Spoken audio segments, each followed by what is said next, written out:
जय श्री राम, वंदे गो मातरम, ओम नमो नारायण। आज का दिन हम स्वतंत्र हैं,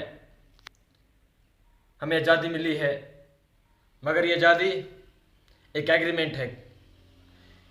इस एग्रीमेंट को पाने के लिए भी हमारे अनेकों वीरों ने अपनी शहादत दी है। बिल्कुल छोटी छोटी आयु में उन्हें यातना सहन कर जेलों से तब जाके हम स्वतंत्र मिले हैं। विदेशी आतताई हमारे देश छोड़ के गए हैं। ऐसे ही एक महान सपूत थे केसरी सिंह बहरोट, जो राजस्थान में पैदा हुए थे, जहाँ वीरों की धरती है, सूरवीरों की धरती है, सेनानियों की धरती है राजस्थान। 21 नवंबर को 1872 को केसरी सिंह का जन्म हुआ। जब वो 1 माह के थे तो उनकी माता का देहांत हो गया था और उनका लालन पालन उनकी दादी माँ ने ही किया। इस प्रकार छत्रपति शिवाजी महाराज का लालन पालन उनकी माँ ने बहादुरी से उनके किस्से सुना के उनको वीर बहादुर बनाया। ऐसे ही उनकी दादी माँ ने केसरी सिंह को अमर बलिदानी बनाया। केसरी सिंह जब 1 माह के थे तो उनकी माताजी का देहांत हो गया और उनका जो आगे का जिंदगी था वो दादी माँ ने ही संवारा। जैसी माता होती है वैसा उसका पुत्र होता है। माता चाहे तो उसको शूरवीर बना सकती है, माता चाहे तो उसको अन्य कुछ भी बना सकती है। माँ के दूध में इतनी शक्ति होती है। केसरी सिंह जी बचपन से ही उनके अंदर देश प्रेम की भावना कूट कूट कर भरी हुई थी। वो अनेकों भाषाओं के महान विद्वान थे। वो एक ज्योतिषी थे, खगोल शास्त्री थे, दर्शन शास्त्री थे और एक वैज्ञानिक भी थे।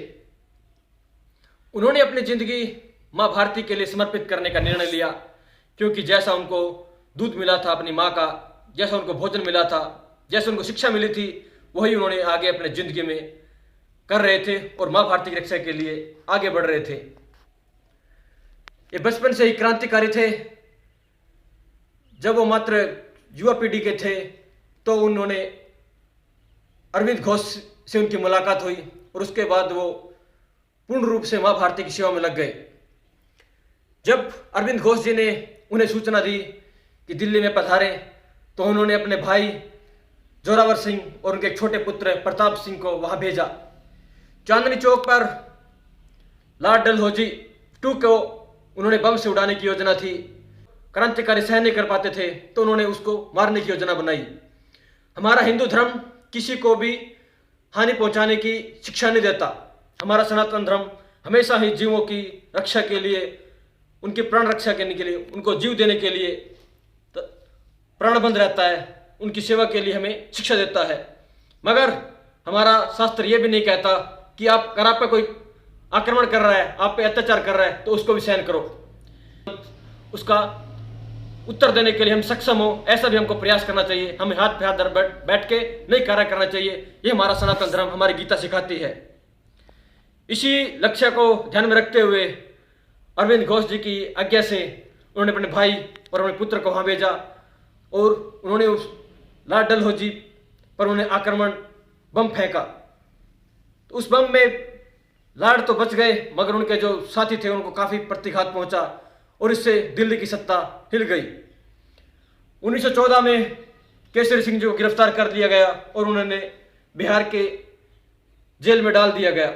उन्हें वहां पर बहुत सी यातनाएं दी गई, तरह तरह के उन्होंने प्रताड़ित किए गए, मगर उन्होंने माँ भारती के लिए अपनी गर्दन नहीं झुकाई।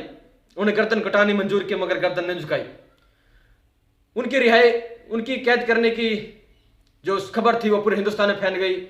लोकमान्य तिलक, अरविंद घोष, अनेकों योद्धाओं ने उनके आजाद कराने के लिए ब्रिटिश सरकार पर दबाव डाला। अमृतसर से लोकमान्य तिलक जी ने एक बड़ा अधिवेशन किया उनको आजाद कराने के लिए और अंत में सरकार को झुक के उनको आजाद करना पड़ा। उनको जेलों में अनेक यातनाएं दी जाती थी माँ भारती के लिए कि अब ये सब छोड़ दीजिए, आपको बहुत धन दौलत दिया जाएगा। और जब वो जेल में चले गए तो उनके परिवार के साथ अंग्रेजों ने बहुत ही अत्याचार किए। उनके छोटे पुत्र प्रताप को उन्होंने बहुत प्रताड़ित किया और 1917 में उन्होंने उनके पुत्र प्रताप को भी गिरफ्तार कर लिया लखनऊ से। प्रताप बिल्कुल छोटी आयु का था, केवल 14 वर्ष का था। तो अंग्रेजों ने उसको बहुत लालच दिया, उनको परिवार को छोड़ने के लिए, उनकी धन दौलत वापस करने के लिए, उनकी जागीर वापस करने के लिए। मगर उनके बेटे के अंदर भी उन्होंने, जिस प्रकार गुरु गोविंद सिंह जी ने अपने चारों पुत्रों के अंदर देश भाव की, धर्म की भावना कूट कूट कर भरी हुई थी, इस प्रकार केसरी सिंह जी ने अपने पुत्र के अंदर देश प्रेम, मातृभूमि के प्रति श्रद्धा और उनकी रक्षा के लिए उन्होंने देश प्रेम उनके अंदर कूट कूट कर भरा। यही सब हमें अपने बच्चों को शिक्षा देनी भी चाहिए कि हमारा राष्ट्र है सबसे महत्वपूर्ण है, हमारा धर्म सबसे ऊपर है। हमारा सनातन धर्म किसी को भी एक कीट चींटी तो मारने की भी शिक्षा नहीं देता।